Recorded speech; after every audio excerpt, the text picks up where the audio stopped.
আচ্ছা, আজকের ক্লাসে আমরা শিখতে চলেছি ইনকাম ফ্রম আদার সোর্স। এটা শেখানোর আগে আমি একটু বলে নিই, আমরা সবাই জানি ইনকাম কিন্তু 5 রকমের হয়, অর্থাৎ 5টা হেডে ভাগ করা হয়েছে সমস্ত ইনকামগুলো। বেতন বাবদ অর্থাৎ স্যালারি থেকে যে ইনকামটা হয় সেই কয়েকটি ইনকাম, তার ডিডাকশান, এসব ছাড় টাড় দিয়ে ক্লাবিং করে একটা অঙ্ক তৈরি করা হয়, তার নাম ইনকাম ফ্রম স্যালারি। আবার আমার যদি একটা বাড়ি থাকে, সেই বাড়িটা ভাড়া দিয়ে যদি কোনো ইনকাম করি, সেই ইনকামটাকে বলা হয় ইনকাম ফ্রম হাউস প্রপার্টি। আবার আমার যদি বিজনেস থাকে বা আমার যদি নির্দিষ্ট কোনো প্রফেশন থাকে, যেমন ওকালতি, ডাক্তারি ইত্যাদি ইত্যাদি প্রফেশন যদি থাকে, সেই বিজনেস থাকে, তাকে এই হেডে ফেলা হয় income from profession or business. আবার যদি জমি বাড়ি বিক্রি করে যদি এককালীন কোনো টাকা ইনকাম করি, সেটাকে বলা হয় ইনকাম ফ্রম ক্যাপিটাল গেইন। এই 4 রকম ইনকাম বাদ দিয়ে যে কিছু ইনকাম, সেগুলোকে বলা হয় ইনকাম ফ্রম আদার সোর্স। এই ইনকাম ফ্রম আদার সোর্সটাই এখন আমি ডিটেলে আলোচনা করতে যাচ্ছি। আচ্ছা, এখন তোমরা দেখো, এই ইনকাম ফ্রম আদার সোর্সের আমি একটা ফরম্যাট দিয়েছি। এখানে প্রায় 15 থেকে 16 রকম ইনকামকে নির্দিষ্টভাবে ইনকাম ফ্রম আদার সোর্সের হেডে রাখা হয়েছে। আমি টোটাল ফরম্যাটটা একবার দেখিয়ে নেবো, তারপরে আমি একটা একটা করে পুরো বলবো যে কোনটা কোনটা ইনকাম ফ্রম আদার সোর্সের ইনকাম। দেখতে পাচ্ছ এখানে টোটাল প্রায় 15 থেকে 16টা ইনকামকে আমার ফর্মুলা করে দিয়ে দিয়েছি। এগুলো আমি একটা একটা করে অ্যানালিসিস করতে যাচ্ছি। আচ্ছা দেখো, প্রথমে আছে 1 নম্বর ডিভিডেন্ড ফ্রম ইন্ডিয়ান কোম্পানি। অর্থাৎ ভারতীয় কোনো কোম্পানির থেকে ডিভিডেন্ড বা লভ্যাংশ পেলে সেটাকে কিন্তু ট্যাক্স ফ্রি অর্থাৎ নীল করা হয়েছে। অর্থাৎ ভারতীয় কোম্পানি থেকে কোনো ডিভিডেন্ড পেলে সেটা ট্যাক্স দিতে হবে না, নীল। ঠিক তেমনই 2 নম্বর আইটেমে আছে দেখো ডিভিডেন্ড ফ্রম ফরেন কোম্পানি। বিদেশি কোনো কোম্পানির থেকে যদি আমি ডিভিডেন্ড পেয়ে থাকি, সেটা কিন্তু এই ইনকাম ফ্রম আদার সোর্সের হেডে ট্যাক্সেবল ইনকাম। আবার 3 নম্বর দিয়েছে দেখো ইন্টারেস্ট অন ফিক্সড ডিপোজিট।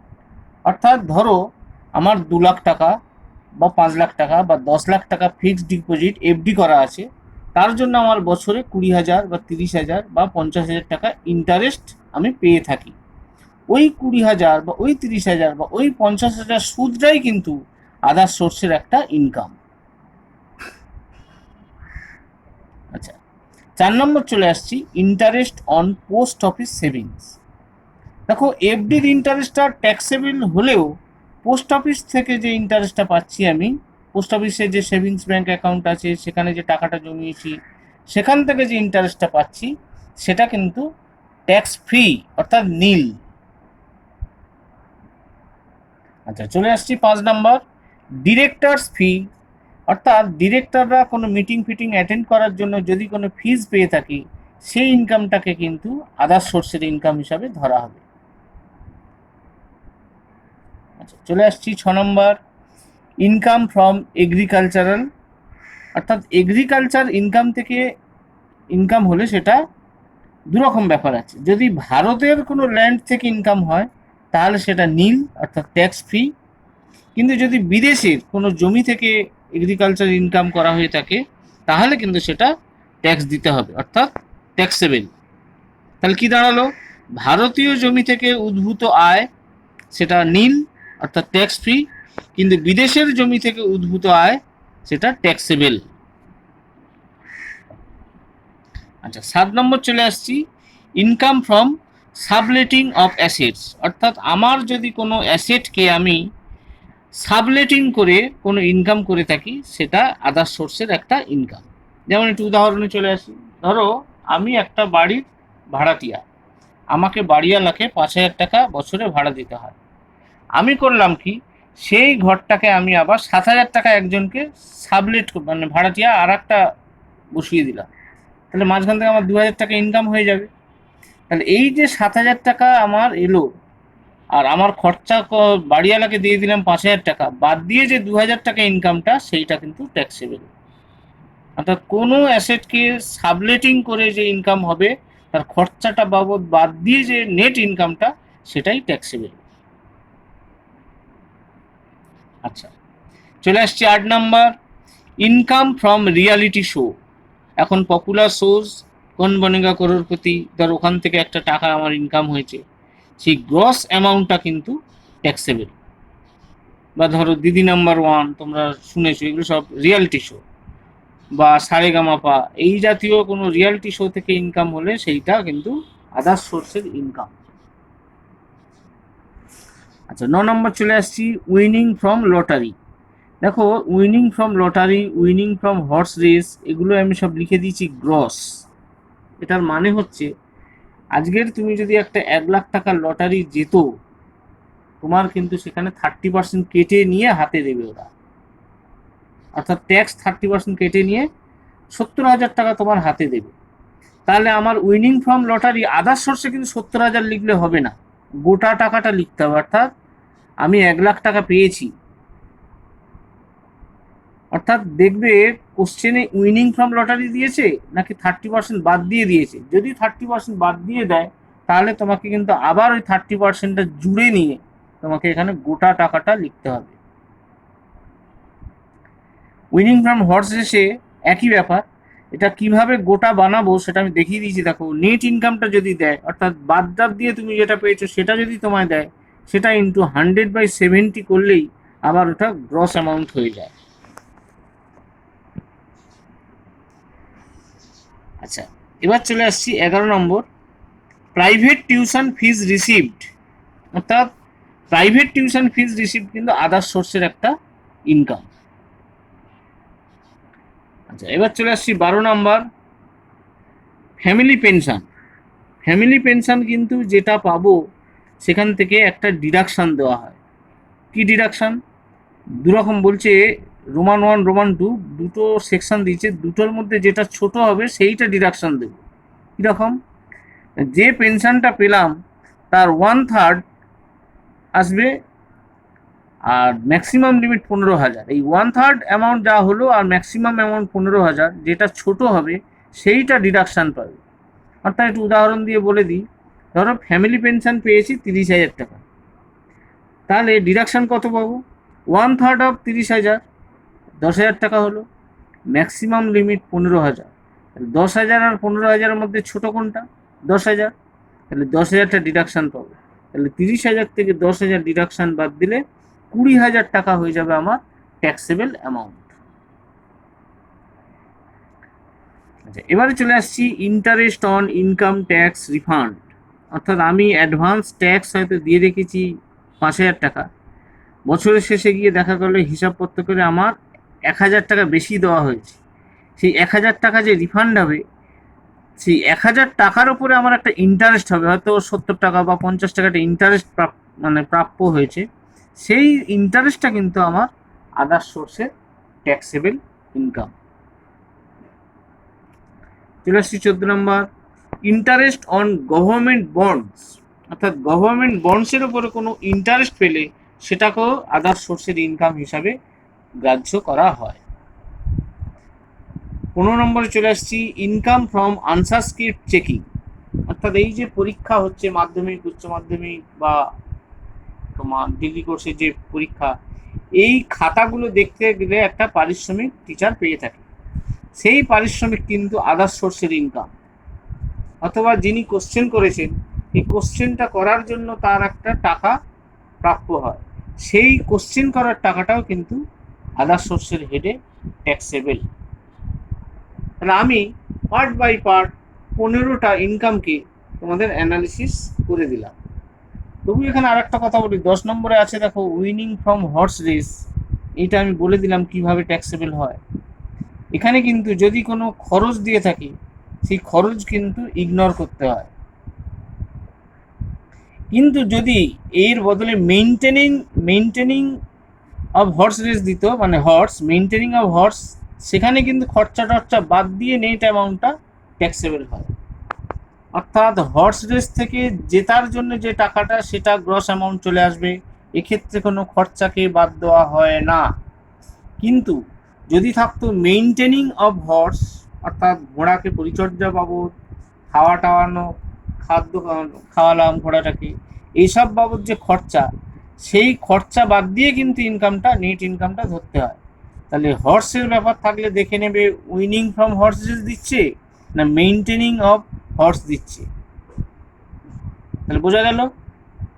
এখন আমি একটা উদাহরণের সাহায্যে এই অঙ্কটাকে বোঝাবার চেষ্টা করব, কিন্তু তারও আগে আমি একবার পুরো ফর্মুলাটা দেখানোর চেষ্টা করব। তোমরা পুরো ফর্মুলাটা পজ করে করে খাতায় কপি করে নেবে।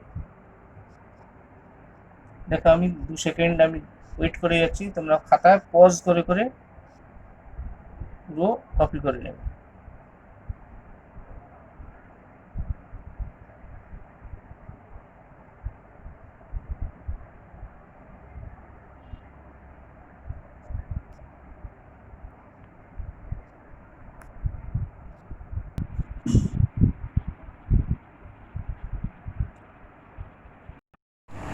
দেখো আমি একটা উদাহরণের সাহায্যে এবার বোঝাবার চেষ্টা করব।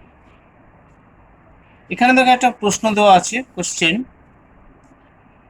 Mister X submits the following details, অর্থাৎ মিস্টার এক্স এর সমস্ত ইনকামগুলো এখানে দিয়ে দিয়েছে।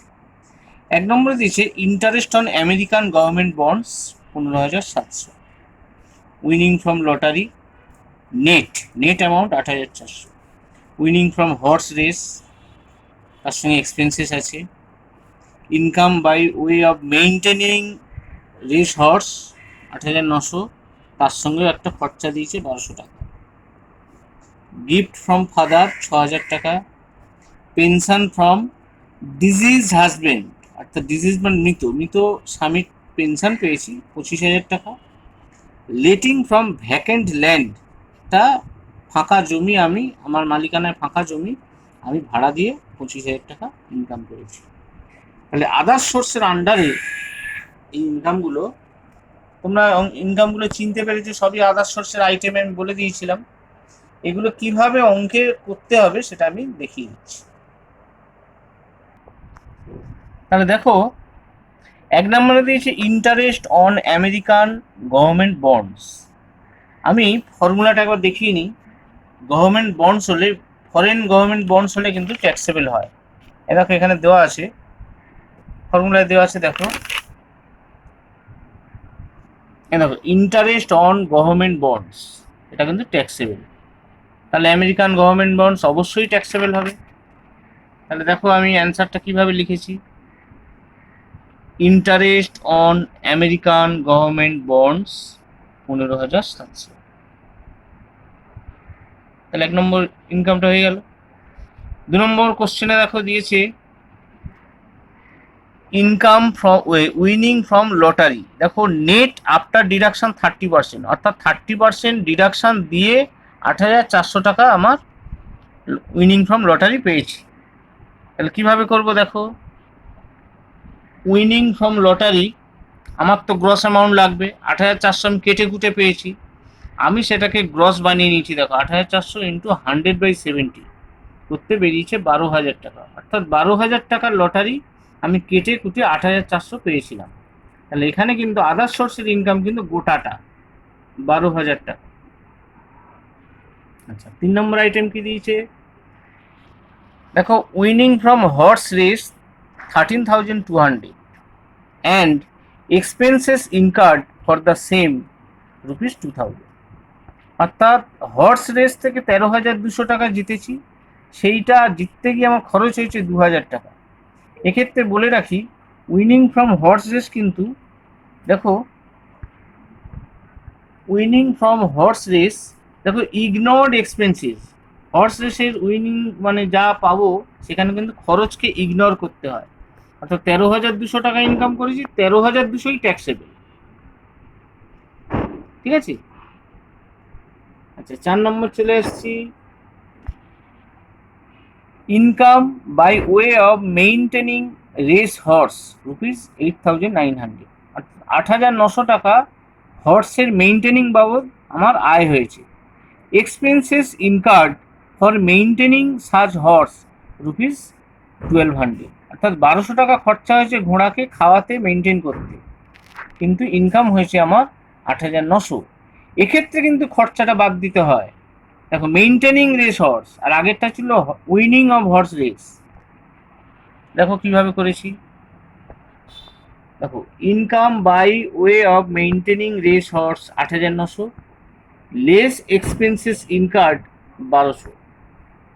দেখো উইনিং ফ্রম হর্স রেসে ইগনোর্ড এক্সপেন্সেস, কিন্তু মেইনটেনিং রেস হর্সে দেখো এক্সপেন্সেসটা বাদ দিয়েছি, দিয়ে নেট অ্যামাউন্ট হয়েছে 7,700 ট্যাক্সেবল। আচ্ছা, চলে আসছি নেক্সট আইটেম। দেখো গিফট ফ্রম ফাদার, কারুর থেকে কোনো গিফট পেলে সেটা কিন্তু, বাইরের লোকের থেকে গিফট পেলে সেটা ট্যাক্সেবল, কিন্তু নিকট আত্মীয়র থেকে গিফট পেলে, বাবা মা এদের থেকে গিফট পেলে সেটা কিন্তু ট্যাক্স ফ্রি হয়। দেখো আমি কি করেছি, দেখো গিফট ফ্রম ফাদার, কারণটা দেখাচ্ছি, অ্যাজ রিসিভড ফ্রম রিলেটিভ, এই রিলেটিভ থেকে পাওয়ার জন্য গিফটটা নীল হয়ে গেছে, অর্থাৎ ট্যাক্স দিতে হবে না।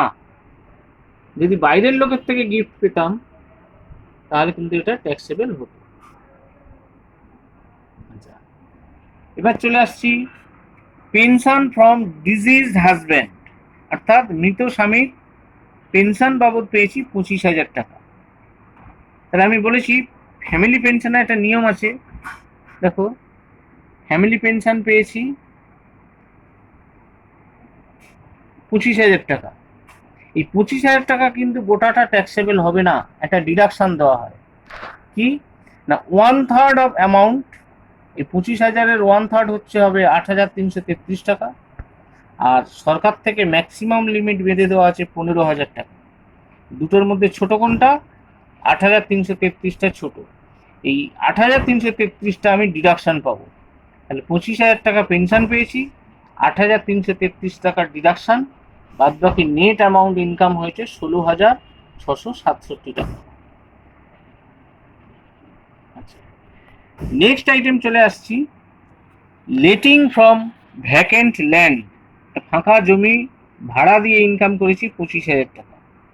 দেখো আমি বলেছিলাম আমার যদি কোনো সম্পত্তি ভাড়া দিয়ে ইনকাম করি, সে গোটা টাকাটাই ইনকাম হবে খরচ বাদ দিয়ে, এক্ষেত্রে আমার কোনো খরচ নেই। এই লেটিং ফ্রম ভ্যাকেন্ট ল্যান্ড 25,000 টাকাই পুরো ট্যাক্সেবল হয়েছে। অর্থাৎ এগুলো সমস্ত ইনকামগুলোকে এবার যোগ করলে, আমি যদি সব ইনকামগুলোকে আমি যোগ করি, যোগ করলে আমার হচ্ছে টোটাল 90,267 টাকা হচ্ছে। তাহলে ইনকাম ফ্রম আদার সোর্সের ইনকাম হলো 90,267 টাকা। এইবার তোমরা করবে কি, তোমাদের বইয়ের যে ইনকাম ফ্রম আদার সোর্সের চ্যাপ্টার আছে, সেই চ্যাপ্টারে যাবে, চ্যাপ্টার গিয়ে কতগুলো অঙ্ক সলভ করা আছে অলরেডি, সেই সলভ করে দেওয়া অঙ্কগুলো নিজে নিজে আমার ফর্মুলা দেখে দেখে করো, করে সেই সলভ অ্যান্সারের সঙ্গে কোথায় ভুল হয়েছে মেলাও। আশা করি কনসেপশন তোমাদের যথেষ্টই ক্লিয়ার হয়ে যাবে।